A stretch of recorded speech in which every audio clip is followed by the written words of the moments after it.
Բարև ձեզ, հարգելի հայրենակիցներ, այսօր ուզում եմ խոսել Պաշտպանության նախարարի կողմից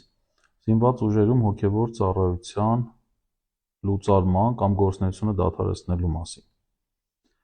Նախ ուզում եմ ձեզ տեղեկացնել, որ զինված ուժերում հոգևոր ծառայությունը ստեղծվել է 1997 թվականին ամենայն հայոց կաթողիկոս երջանկահիշատակ Գարեգին Առաջինի կողմից, ինչպես նաև նախկին պաշտպանության նախարար երջանկահիշատակ Վազգեն Սարգսյանի կողմից։ Նրանք են ստեղծել հոգևոր ծառայությունը։ 2000 թվականին սեպտեմբերի 14-ին հաստատվել է կանոնադրությունը ամենայն հայոց կաթողիկոսի և պաշտպանության նախարարի կողմից զինված ուժերում հոգևոր ծառայության կանոնադրությունը, ընդ որում դրա համար նաև հիմք է ծառայել պաշտպանության նախարարի հուլիսի 19, 2000 թվականի թիվ 728 հրամանը։ Ես ուզում եմ ձեզ ընթերցել այդ կանոնադրության նպատակներից երկուսը։ Ուրեմն այսպես. Հայաստանի զինված ուժերի անձնակազմին հաղորդակից դարձնել Քրիստոսի ավետարանին և քրիստոնեական հավատքի սկզբունքներին, հայաստանյաց առաքելական Սուրբ եկեղեցու դավանանքի, եկեղեցական կանոնների և ավանդության համաձայն։ Մյուսը. Հայաստանի զինված ուժերի անձնակազմին դաստիարակել քրիստոնեական բարոյական սկզբունքներով և ազգային հայրենասիրական ոգով։ Հոգևոր ծառայությունը ուներ հետևյալ կառուցվածքը. զինված ուժերի հոգևոր ծառայության առաջնորդ և բանակային կորպուսների ու զորամասերի հոգևոր սպասավորներ։ Մինչև 3 հոգևոր ծառայության մեջ ներգրաված են եղել 42 հոգևորական, որոնցից 8-ը ժամկետային զինծառայող են, 34-ը կամավոր մայրաթորի կողմից նշանակված, ընդ որում նրանցից մեկը վարդապետ, 16-ը քահանա և 17-ը սարկավակ։ Պաշտպանության նախարար Սուրեն Պապիկյանը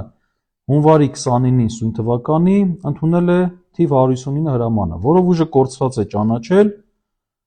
Պաշտպանության նախարարի 2000 թվականի հուլիսի 19-ի հրամանը։ Այս հրամանով Պաշտպանության նախարարը փաստացի փորձ է արել դադարեցնել հոգևոր ծառայության գործունեությունը։ 42 հոգևորականներից միայն 8-ն են մնալու ծառայության, իսկ 34-ը այլևս չեն ծառայելու։ Պաշտպանության նախարար Սուրեն Պապիկյանը այս իր հրամանով ուրեմն ինչ է խախտել։ Առաջին. Հայաստանյաց առաքելական Սուրբ եկեղեցու և Հայաստանի Հանրապետության հարաբերությունների մասին օրենքի 10-րդ հոդվածն է խախտել։ Ես մեջբերում եմ այդ նորմը։ Հայաստանյաց առաքելական Սուրբ եկեղեցին իրավունք ունի ունենալու մշտական հոգևոր ներկայացուցիչ զորամասերում։ Երկրորդը, պաշտպանության նախարարը խախտել է պաշտպանության նախարարի կողմից և ամենայն հայոց կաթողիկոսի կողմից հաստատված կանոնադրության 5.1 կետը։ Ինչ է ասում այդ կետը։ Հոգևոր ծառայությունը լուծարվում է ամենայն հայոց կաթողիկոսի օրհնագրով և պաշտպանության նախարարի հրամանով։ Ինչպես տեսնում ենք, նախարարը միայնակ չէր կարող լուծարել այս ծառայությունը, մինչդեռ արել է հենց այդ։ Այս գործընթացի առիթը հանդիսացել է այն, որ գնդերեսները հրաժարվել են պաշտպանության նախարարության պահանջով միանալ Նիկոլ Փաշինյանի նախաձեռնված հակաեկեղեցական ծրագրին։ Գնդերեսների հետ կապված հանդիպումների ճնշումների մասին մամուլում նաև հրապարակումներ եղան։ Սա իրավական կողմն է, իսկ բարոյահոգեբանական կողմը նա է, որ այս իշխանությունը իրականում թիրախավորել է ազգային եկեղեցուն։ Փոխանակ ամեն ինչ անեն, որ բանակը հեռու պահեն այս ամոթալի հալածանքներից, անում են ուղիղ հակառակը։ Փոխանակ բանակի ղեկավարությունը ամեն ինչ անի, որ ունենանք իսկական քրիստոնյա զինվորականներ, անում է ուղիղ հակառակը և ինքն էլ իր հերթին միջամտում է եկեղեցու ներքին գործերին։ Իրական քրիստոնյա զինվորականը նա է, ով հավատում է Քրիստոսին, չի վախենում մահվանից։ Դուք պատկերացնում եք, թե այդ դեպքում մենք ինչ անձի և ինչ պաշտպանի հետ գործ կունենանք։ Մարդ, ով մահվանից չի վախենում, նա չի լքի իր ընկերոջը նեղության պահին, փոքրոգության պատճառով չի փախչի, փախուստի չի դիմի և պատրաստ կլինի իր Աստծու և հայրենիքի համար նահատակության գնալ։ Այսպիսի մեկ զինվորը արժե թշնամու 100 զինվորից ավելին։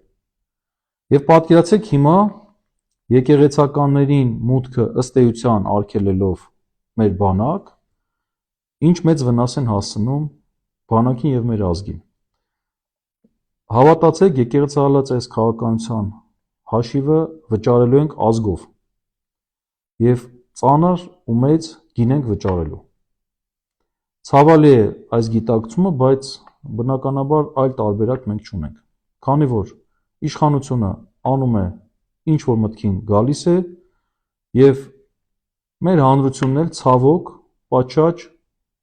կամ այնպիսի արձագանք չի տալիս, որ այս իշխանությունն իր տեղը իմանա։ Լավ մնացեք։